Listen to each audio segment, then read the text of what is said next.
Selamat datang di tutorial pelaporan pajak dengan formulir 1770S melalui e-filing. Tutorial ini berlaku untuk Anda yang merupakan karyawan berpenghasilan di atas 60 juta per tahun. Hal yang pertama kali Anda harus siapkan adalah bukti potong yang Anda peroleh dari perusahaan tempat Anda bekerja. Anda dapat menggunakan perangkat baik laptop, tab, atau smartphone yang terkoneksi dengan internet. Pertama, buka situs www.pajak.go.id lalu tekan login. Setelah itu, isikan nomor pokok wajib pajak dan password, serta kode keamanan dan klik login. Anda akan diarahkan ke dashboard layanan digital perpajakan. Klik pada tab Lapor, klik pada ikon e-filing, kemudian klik Buat SPT. Anda akan diberikan beberapa pertanyaan terkait dengan status Anda. Anda dapat mengisi melalui formulir, panduan, atau upload SPT. Pada tutorial ini, kita akan menjelaskan pengisian SPT 1770S menggunakan formulir. Maka, pilih opsi dengan bentuk formulir. Tekan tombol SPT 1770S dengan formulir. Tahapan pertama dalam pengisian SPT adalah isi data formulir. Isi tahun pajak, isi status SPT normal.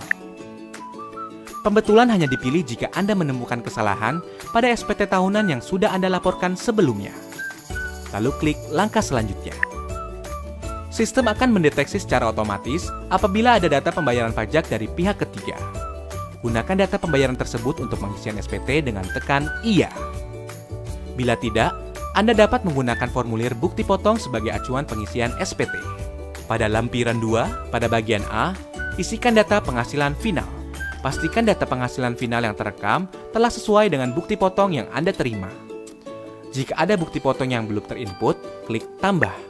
Pilih sumber penghasilan, isikan nilai penghasilan bruto dan PPh terutang. Anda juga dapat mengubah atau menghapus data yang Anda rekam bila terjadi kesalahan. Pada bagian B, isikan daftar harta yang Anda miliki pada akhir tahun. Data harta yang telah Anda input pada tahun sebelumnya dapat Anda tampilkan kembali melalui menu Harta pada SPT tahun lalu dan lakukan penyesuaian.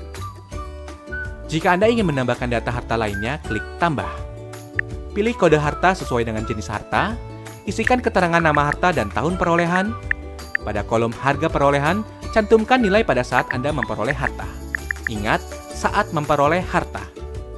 Isikan deskripsi lebih lanjut pada kolom keterangan. Pada bagian C, isikan daftar utang pada akhir tahun. Data utang yang telah Anda input pada tahun sebelumnya dapat Anda tampilkan kembali melalui menu utang pada SPT tahun lalu dan lakukan penyesuaian. Jika Anda ingin menambahkan data utang lainnya, klik Tambah. Pilih kode utang sesuai dengan jenis utang, nama pemberi pinjaman, alamat pemberi pinjaman, tahun pinjaman, dan jumlah utang yang tersisa pada akhir tahun. Klik Lanjut. Pada bagian D, isikan daftar susunan anggota keluarga sesuai dengan kondisi pada awal tahun pajak SPT yang Anda laporkan. Klik langkah berikutnya. Pada lampiran 1, bagian A, isikan penghasilan bersih yang diperoleh dari dalam negeri yang bukan final antara lain bunga, royalti, sewa, penghargaan dan hadiah, keuntungan dari penjualan atau pengalihan harta, penghasilan lainnya.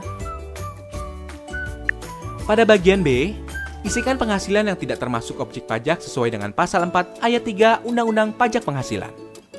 Pada bagian C, isikan daftar pemotongan atau pemungutan pajak dari bukti potong yang telah Anda terima. Isikan jenis pajak, NPWP pemotong pajak yang valid, nomor bukti pemotongan atau pemungutan, tanggal bukti pemotongan atau pemungutan, dan jumlah PPh yang dipotong atau dipungut. Klik langkah berikutnya. Pada induk SPT, isikan data identitas berupa status perkawinan, status kewajiban pajak suami atau istri, dan NPWP suami atau istri jika diperlukan. Pada bagian A, poin 1, isikan penghasilan neto dalam negeri sesuai dengan bukti potong yang Anda terima. Poin 2 akan otomatis terisi dari data yang telah Anda isikan pada lampiran sebelumnya. Pada poin 3, isikan penghasilan neto luar negeri. Pada poin 4, penghasilan neto akan dijumlahkan secara otomatis. Pada poin 5, isikan jumlah zakat yang Anda bayarkan kepada lembaga zakat yang telah disahkan oleh pemerintah. Poin 6 akan terisi otomatis. Pada bagian B, pilih status perkawinan dan isikan jumlah tanggungan sesuai dengan bukti foto. Maka, nilai penghasilan tidak kena pajak akan terisi secara otomatis. Bagian C hanya perlu diperhatikan bagi Anda yang memperoleh penghasilan dari luar negeri, dengan cara membaca ketentuan yang tertera pada petunjuk bagian C10. Bagian D poin 14 hanya perlu diisi apabila Anda pernah membayar angsuran PPh pasal 25. Lanjut ke bagian E. Anda akan mengetahui status SPT Anda apakah nihil, kurang bayar, atau lebih bayar. Jika SPT Anda nihil, Anda dapat melanjutkan pengisian pada poin F. Jika SPT Anda kurang bayar, Anda akan diberikan pertanyaan lanjutan. Jika Anda belum membayar, pilih belum dan Anda akan diarahkan untuk membuat e-billing terlebih dahulu. Bila Anda telah membayar, isikan data bukti pembayaran berupa jenis pembayaran, yaitu nomor transaksi penerima negara atau pemindah bukuan.